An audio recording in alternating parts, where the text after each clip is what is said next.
Hey, what's up, everybody? I want to go over working with buyers. So basically, from contact to appointment using the buyer needs assessment. So we talk about having a lot of tools, systems, and crutches, and the buyer needs assessment is an amazing tool to get a dialogue going with a buyer, which is ultimately going to leverage you to asking for that buyer consultation. So let's get right into it. All right, so taking control of questions. The great thing about the buyer consultation and the buyer needs assessment is it gives you a crutch to ask questions. So typically your conversation is going to start over the phone, but it could be open houses, it could be in person, just being a human being and talking with people and learning that someone's looking to buy a house. But in addition to the buyer consultation, which is a little more in-depth, we have a form and it's called the buyer needs assessment. What I want you to do when you're discussing anything with the buyer is to kind of think about it as being a doctor, right? If you go to your doctor for the first time, change your doctor, or have an issue, the doctor's going to ask you a series of questions, and it's like a consultation. So you're uncovering questions, you're uncovering information with questions, and you're going to ask certain questions, right? So do they have a home to sell? Are they pre-approved? What their timeline is, or their price range, or their areas. If you're meeting with somebody and just asking questions, kind of shooting at the hip, some agents might be able to do that and ask the right questions, but the buyer needs assessment has those questions for you, has fillable forms for you to write in, and it's a great tool to lean on. When you're talking with buyers and when you're doing the buyer needs assessment, whether it's over the phone or in person, you're going to want to stay curious, right? We talk about not having sales breath and just saying, hey, what home do you want to see? What home do you want to see? What home do you want to see? That's when you're looked at as a commodity. And a lot of buyers agents are looked at as a commodity. We're all the same. There's a term that we're, sometimes a lockbox on wheels. And there's plenty of agents that are lockboxes on wheels, but we want to be different, right? We want to provide a custom experience for that buyer. So you want to lead the conversation from a place of curiosity and keep asking questions. The key to converting a buyer is to keep them engaged, talking engaged, and let them be part of the conversation. It shouldn't be a one-way conversation. It's real easy to talk and kind of feature dump on all the things you could do, but ultimately these questions are geared to get them talking and to learn more information about what their needs are. So the longer the conversation, the more rapport we will build, which will increase the likelihood you will get them as a client. Yes, I see that rapport is spelt wrong. So they will take notice and care about their needs. When you're a human being and you genuinely are asking questions and genuinely want the information and, want to hear this stuff, it shows. People feel that instinct. People feel that rapport getting built, just like you are hopefully feeling it. But, when you listen and actually care and are actually curious, now all of a sudden you're getting away from being a commodity and they might see value in you. So you want to uncover opportunities. So the buyer needs assessment will also help you uncover opportunities. These are ways to help them in ways they likely don't realize they need help. So as you ask questions, you're going to learn certain things. You're going to learn some pressure points, maybe some concerns for them, maybe some areas they're nervous about or concerned about. And now all of a sudden you're going to be able to have a tailored custom experience and address those needs, address those concerns, address those issues if there are any. And it's really good to ask those questions and uncover that stuff. So the buyer needs assessment is the magic of a buyer consultation. It allows you to diagnose those buyers' needs and wants so you can provide a custom experience. The next steps of the consultation is to bring in your lenders. So when you do ask those questions and you do build that rapport, I will tell you from personal experience, they want your recommendation. We have these approved vendors and these ancillary services, and I promise you they want a one-stop shop. Buyers, if they trust you, appreciate a one-stop shop, and that's when you would introduce them to our mortgage lenders. And lastly, you have the opportunity to set a listing appointment with them if they haven't listed their home for sale. There's a lot of statistics that over half of home buyers are home sellers. So it's a great tool to potentially get listings. And if you are curious and you approach it on the buyer's side first, you're going to be much more successful in getting those listing opportunities rather than the other way around. Because most sellers in Long Island and the Northeast, they're not too concerned with selling their house. They know the market is tight. There's not a lot of inventory, and homes sell relatively fast for a pretty good number. So that part of it is less of a concern. Most home buyers that are also selling are most concerned with the timeline and the process on selling and buying and finding something. So again, take control. When we meet a buyer lead, it's often because they want to look at a particular home. They want to know the price. They want a look. When buyers are looking, they aren't typically looking for an agent. They're looking for a home, right? Lockbox on wheels.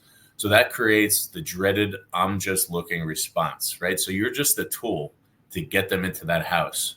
And that's the way that relationship starts. You're the barrier of them seeing that home, and they need to get through you. So I'm just looking. I don't need you. I just want to look at the house. So show them you're listening. Ask questions that are important to validate what they're saying, and repeat part of their statement, which shows they're listening. So the pattern on this is basically, as you ask questions, you're going to repeat the statement and need to validate. So, if someone says that they're looking for a 3-bedroom, 4-bath ranch, repeat that. Okay, so a 4-bedroom, 3-bath ranch. Why are you looking for a 4-bedroom? Why are you looking for a ranch? The steps, something that you're not looking for, like whatever it might be. So repeat it and kind of segue that into the next question, and obviously ask questions from the buyer needs assessment. So example dialogue. So a buyer could say, could you help me? Could you tell me the price of the home located at 123 Main Street? And the agent might say, yes, 123 Main Street is a great home. Are you looking to buy something soon? Buyer says, yes, we're thinking of moving on this side of town, and the house looks really nice. How much is it? So repeats the question. Agent says, it's a beautiful home for sure. Tell me, are you renting now, or do you own a home? Now, you're going to have to answer the question, but you could get some information from them. Buyer, we're renting until we can find a home to buy near my parents. So I just learned a ton of information by asking very simple questions. Yes, being close to family is important for sure. How soon are you looking to move? So these questions are going to help me provide a better experience for that buyer. So typically there's 2 paths for setting a buyer consultation, right? So a lead from your sphere of influence or a referral, those are going to be much easier to get them into the office to do a buyer consultation. They already have some rapport, even if they didn't meet you because of the recommendation, or maybe you already know them.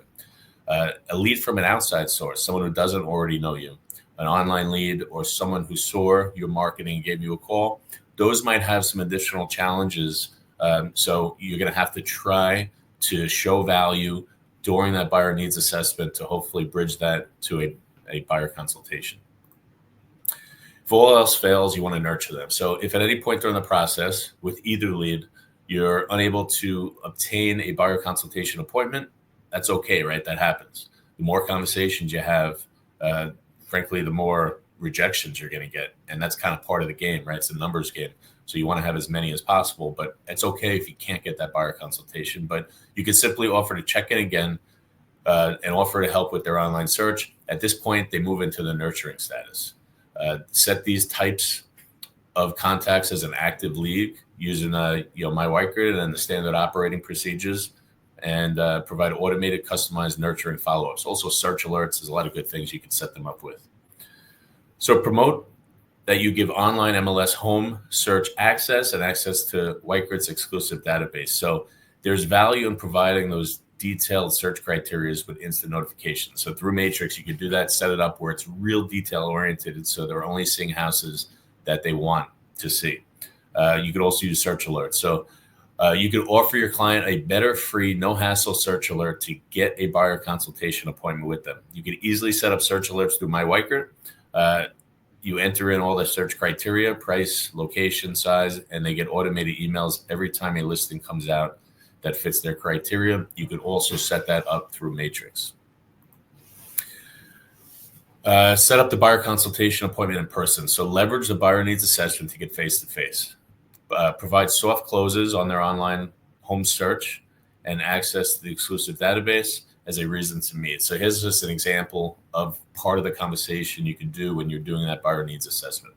By the way, do you get too many emails with listings that you aren't really looking for, why don't we meet next week? I can set you up with a search that will only send you listings you like immediately as they get listed, or some version of that.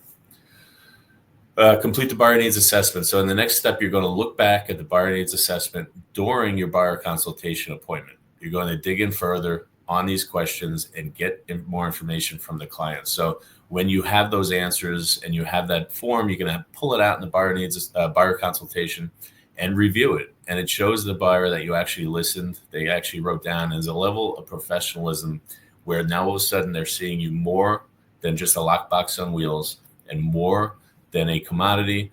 And, that's an important part of converting them into a client. Step 5, you're going to introduce your mortgage advisor in the final step. So during the buyer consultation appointment, you're trying to move them to the next action, right? Keep moving forward. Getting a pre-approval and meeting with a mortgage advisor, be sure to alert your mortgage advisor that you have a buyer consultation. Maybe they're available to join at the end, or you could get on a conference call and get the buyer ready to make that offer when the right house presents itself. Review your goal. Your goal is to take that buyer lead and leverage the buyer needs assessment into scheduling an in-person buyer consultation. The buyer consultation is the best way to build trust and rapport with your buyer and gain their loyalty. So if you're doing this consistently, right, and you're asking these important questions, you're going to be able to qualify them, and not mortgage qualify, but qualify them to see if they're real buyers ready to buy soon. And we all know as agents, we're willing to put that time in with these buyers if they are actively looking and they need a house. So these questions are going to really uncover what kind of buyer they are, right? Have they been looking for a long time and they're really in a good situation where, they're looking for that unicorn? You're going to uncover that during the buyer consultation. And if you do this 10 times and you get 3 really good clients that buy a house within 2 months, those 7 you didn't get was a blessing. So it's really important to put that time in and not just spin your wheels and just show houses and, don't really get much loyalty and don't get a client. You're just kind of getting, someone that is working with you for a house or two. So I would rather work, with a select few that are really dedicated to buying a house and motivated than, 10, mediocre buyer leads where maybe they buy or maybe they, wait 2 years. So here's a bonus dialogue. So this is something that I always discuss with my buyers, and I think it's gold. Okay, so here's some version of it. You're going to make it your own. But thanks for taking the time to meet. A lot of agents can show houses. That's the easy part. Where I bring value is when you're ready to make an offer. When you find a home you like, I analyze it as if I'm the listing agent. I look at comps, pending sales, and market trends to give you a clear price analysis so that you can make an informed offer. Next, I focus on how the offer is presented. I highlight terms to the seller that they'll find attractive and present everything clearly in a way the listing agent prefers. It also builds rapport. I will also build rapport with an agent, which gives us a serious edge. And I'm telling you, this stuff works. I promise you that. As a listing agent, I know personally when you receive 10 offers, you show favoritism towards a few despite the offer price. Believe it or not, agents often tell me they want to work with me and gives my client an advantage in a competitive situation. I'm telling you, that's true. Let's get together and I can show you real examples of offers I've submitted that got accepted. Let's set up a quick time to go over everything so you're ready when the right home comes along. What could be more powerful than providing a real offer and your email, right? The subject line, the email body, what the attachments look like. Show them under the hood of exactly what you're going to do. Boom, you're not a commodity anymore, and now you're showing value. So download the buyer needs assessment. There's a QR code. You can find it in White Coat University, working with buyers. On the left-hand side, you see a version of what that looks like. You have a PDF version where it's fillable, but print it out and use the old school handwriting. So mastering the buyer consultation isn't just about asking questions, about uncovering motivation, building trust, and turning insights into strategy. A great needs assessment doesn't guide the search, it wins the deal. And it really does. So again, you want to put the time in. And if they're not willing to meet with you, if they're not willing to go over a series of questions with you, then put them in a nurturing status and check in on them from time to time, and work with the buyers that are ready, willing, and able, and motivated to work with you and motivated to buy the house. So any questions, reach out. I hope this helps.